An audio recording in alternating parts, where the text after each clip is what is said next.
پاکستانیوں پر عائد ویزا پابندی عارضی ہے، یو اے ای کی یقین دہانی۔ فرانسیسی صدر اپنے ملک کے 60% عوام کی نظر میں ناپسندیدہ، سروے رپورٹ۔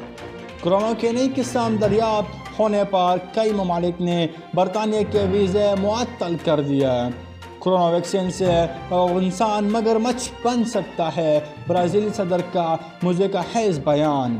افغانستان میں رکن پارلیمنٹ کی گاڑیوں کو دھماکے سے اڑا دیا گیا، 9 افراد ہلاک۔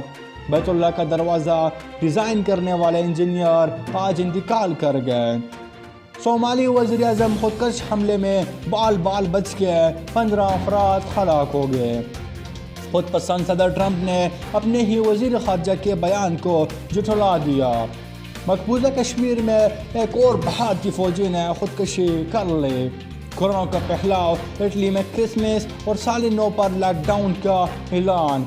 برطانیہ اور جنوبی افریقہ میں کورونا وائرس کی نئی قسم دریافت۔ جرمانہ ادا کرنے کے بعد پاکستانی وزیر اعظم عمران خان کی بنی گالہ رہائش گاہ قانونی قرار دی۔ ایپل نے بھارت میں اپنی مصنوعات تیار کرنے والی کمپنی پر پابندی لگا دی۔ You are watching CID News Network, Islamabad.